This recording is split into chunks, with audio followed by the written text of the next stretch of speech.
Of social democratic party of इंडियाच्या माध्यमातून पत्रकार परिषद आयोजित करण्यात आलेली आहे। विषय आपल्यापर्यंत पोहोचलाच असेल की सध्या यशवंत शिंदे जे संघाचे राष्ट्रीय स्तरावरील नेते होते यांनी मोठे खुलासे केलेले आहेत जे फार धक्कादायक आहेत। यापूर्वी पण काही झाले होते, परंतु स्वतः संघातील लोकांनी, राष्ट्रीय स्तरावरील नेत्यांनी असे खुलासे करणं म्हणजे धक्कादायक बाब आहे। याच्यामध्ये पक्षातर्फे भूमिका मांडण्यात येत आहे ते आपल्यासमोर पण येईल। संघ व संघ परिवारामध्ये उच्च स्तरावर काम करणारे यशवंत शिंदे यांनी 2006 नांदेड बॉम्ब ब्लास्ट प्रकरणी साक्षीदार होण्यासाठी न्यायालयामध्ये ॲफिडेव्हिट दाखल केलेला आहे। या देशामध्ये विविध ठिकाणी बॉम्ब ब्लास्ट करण्याच्या उद्देशाने संघातील उच्चस्तरीय नेते यांनी प्रशिक्षण शिबिर आयोजित केलं आहे।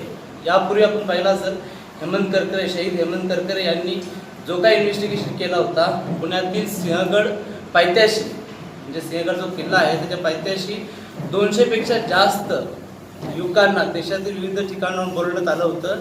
त्या युवकांना बॉम्ब बनवण्याची ट्रेनिंग दिली होती। आता हे चार्जशीटमध्ये कुणी असं हवेत बोलत नाही की हेमंत करकरे यांनी देखील सिद्ध केलं, त्यांच्या तपासामध्ये समोर आलं होतं। आता हे 200 पेक्षा जास्त लोक जे प्रशिक्षण झालेलं आहे, विचार करा की एक ट्रेंड बॉम्ब बनवणारे एक दहशतवादी आहे आणि हे दहशतवादी सध्या देशामध्ये पूर्ण खुलेआम ते फिरत आहेत। कोण आहेत, कुठं आहेत याचा काही देखील आतापर्यंत खुलासा केला नाही। काही लोक नाव फक्त समोर आलेले आहेत, ते आपल्या समोर असतीलच। बरं, यांना जे प्रशिक्षण देणारे होते सध्याचे यशवंत शिंदे यांनी जो काही ॲफिडेव्हिट दाखल केलेला आहे त्याच्यामध्ये जे एक नाव आलेलं आहे मिथुन चक्रवर्ती, जो टोपण नाव होतं, ते ॲक्च्युली बेसिकली सध्या जे आहेत ना हिंदू स्वयंसेवक संघ जे आहे, जे आंतरराष्ट्रीय स्तरावरती विविध देशांमध्ये संघाचे एक विंग म्हणून काम करत आहे, त्याचे ते सध्याचे म्हणजे त्याच्या संदर्भात काम पाहत आहेत। त्यांचं ओरिजिनल नाव जे आहे ते रवी देव, जे आता ॲफिडेव्हिटमध्ये डिस्क्लोज झालेलं आहे। फार ही गंभीर बाब आहे। दुसरी गोष्ट की यापूर्वी देखील जे आपण बघितलं असेल की अजमेर ब्लास्ट असू दे, समझोता एक्सप्रेस असू दे, मालेगाव असू दे, मक्का मशीद असू दे, असे कित्येक प्रकरण आहेत।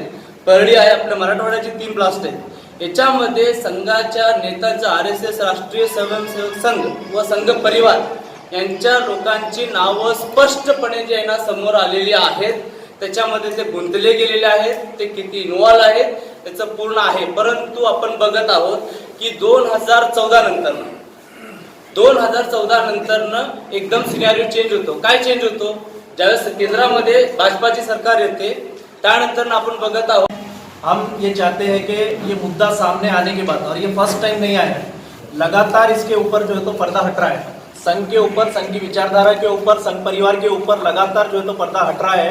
इसलिए हम ये चाहते हैं कि मुद्दे को हम बाहैसियत जो है तो सिटीजन ऑफ इंडिया और एक जिम्मेदार नागरिक होते हुए हम पहले जो है तो इसकी गंभीरता को समझें और साथ ही साथ हमारी देश की जनता को भी जो है तो इस बारे में हम जो है तो एक कॉन्फिडेंस दिलाने की कोशिश करें कि कोई तो है कि जो है तो इस मुद्दों के ऊपर भी बात कर रहे हैं। आज ये सिर्फ SDPI की बात नहीं है, ये जो है तो आज आम जनता, आम नागरिक, उसके दिल की बात है, लेकिन कोई बोलने वाला आगे नहीं आ रहा है। और सबसे ज्यादा अफसोस हमको इस बात पे हो रहा है कि जितनी पॉलिटिकल पार्टियां हैं, चाहे वो कांग्रेस हो, राष्ट्रवादी हो, NCP हो, समाजवादी हो, ये सब दावा करते हैं कि हम जो है तो सेकुलर है, लेकिन इतने बड़े जो है तो एक्सपोज हो रहे हैं, इतने बड़े जो है तो रास फाश हो रहे हैं, फिर भी ये लोग अभी तक अपना चुप्पी रखे हुए हैं। कोई ऑफिशियल स्टेटमेंट नहीं देता, कोई इंक्वायरी की बात नहीं करता, कोई इन्वेस्टिगेशन की बात नहीं करता। तो ये सारी चीजें हैं। इसके रिलेटेड कुछ सवाल होगा तो आप सवाल रखिए, हम लोग उसका जवाब देने के लिए। सवाल ऐसा है कि आपका आरोप सही है, लेकिन social democratic party social welfare के लिए अब तक क्या कर रही है, उसके बारे में जरा कोई भी बताइए। सर, ये एक्चुअली हम ये चाहेंगे कि जो मुद्दा है उसको इम्पोर्टेंस दे। ये टॉपिक पे हम लोग इंडिविजुअली अलग से बात कर सकते हैं कि हम एक पॉलिटिकल पार्टी है, उसमें डिटेल चर्चा हो सकती है। मुद्दे से रिलेटेड अगर सब्जेक्ट से रिलेटेड कोई सवाल है तो पूछ सकते हैं। हो, नाही मागणी नाही आहे। तुम्ही प्रेस रिलीज पाहिला असेल, त्याच्यामध्ये आम्ही सांगितलेलं की राज्य स्तरावरती आम्ही आंदोलन करणार आहोत यावर। पत्रकार मित्रांनो, आपण याआधी बऱ्याच पत्रकार परिषदा घेतल्या असाल, त्याच्यामध्ये मला बिलकुल संदेह नाही आहे। मीही भारतामध्ये विविध राज्यामध्ये पत्रकार परिषदेला समोर गेलेला आहे आणि हा जो मुद्दा आताचा आहे, हा मुद्दा मला असं वाटतं की प्रत्येक पत्रकाराला कमी अधिक प्रमाणामध्ये चांगल्या पद्धतीने माहीत आहे. हा मुद्दा भारताचं सार्वभौमत्व, लोकतंत्र, भारतीय राज्यघटना, भारताच्या सीमा आणि सीमाच्या आतमध्ये वसलेल्या प्रत्येक भारतीयाच्या सोशल डेमोक्रेटिक पार्टी ऑफ इंडियाच्या माध्यमातून आजची पत्रकार परिषद घेण्याचा पाठीमागचा मुख्य उद्देश हा आहे की या देशामध्ये 100 वर्षाच्या आधीपासून एक विशेष प्रकारची नफरतची भावना, अलगीकरणाची भावना धर्माच्या बाबतीमध्ये जोपासून त्या दिशेने राजकारणावर प्रभुत्व मिळवून या देशामध्ये परत एकदा मनोवादी विचारधारा स्थापित करण्याचं काम सुरू आहे. त्यासाठी लोकशाहीचा बेमालूमपणे वापर करून या देशामध्ये बॉम्ब ब्लास्ट आणि त्याच्या माध्यमातून एक मुस्लिम समुदायाच्या विरोधामध्ये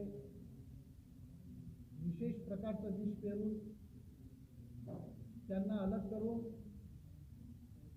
in the name of Hindu SC ST OBCना एकत्र करून धर्माच्या नावावर SC ST OBCचे अधिकार संपवण्याचं काम सुद्धा सुरू आहे. आणि त्यामुळे आजची जी पत्रकार परिषद आहे की या देशामध्ये 1925 साली स्थापन झालेली RSS आज आपली विचारधारा घेऊन सत्तेमध्ये आलेली आहे. आज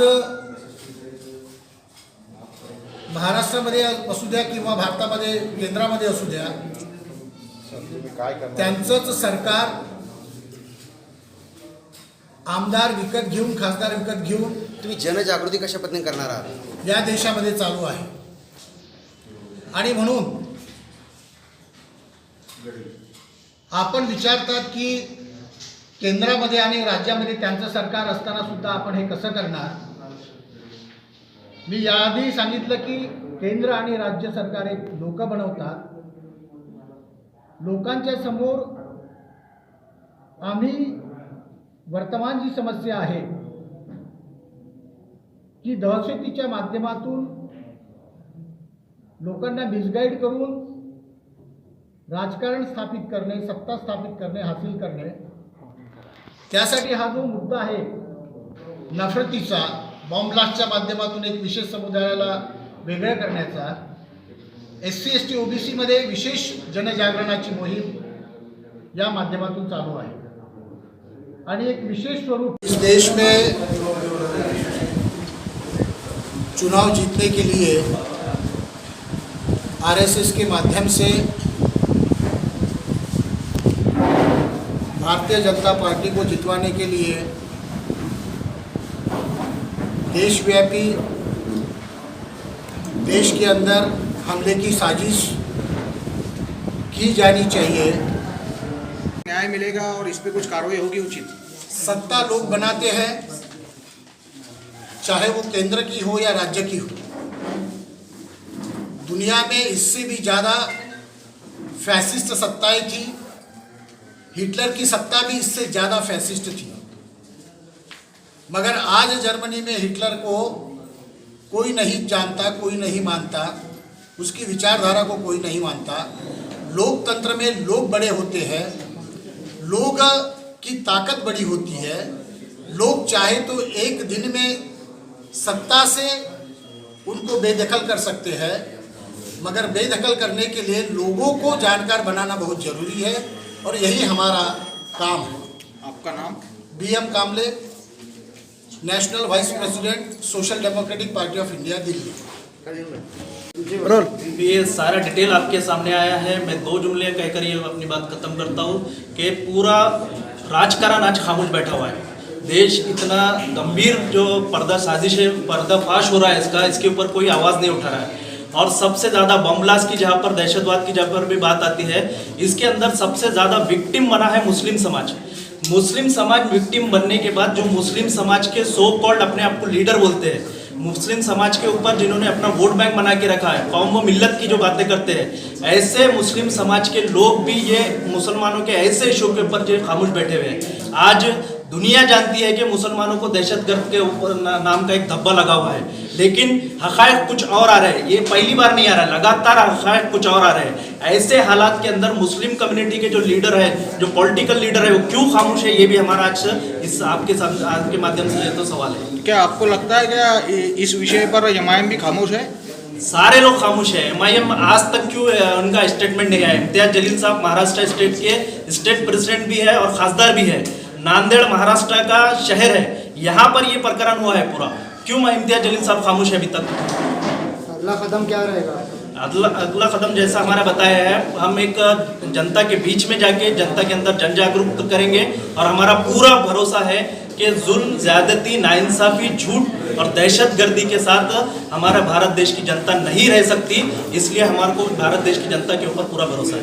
आपका नाम? मेरा नाम Syed Kaleem, Maharashtra state president, SDPI social democratic party of India.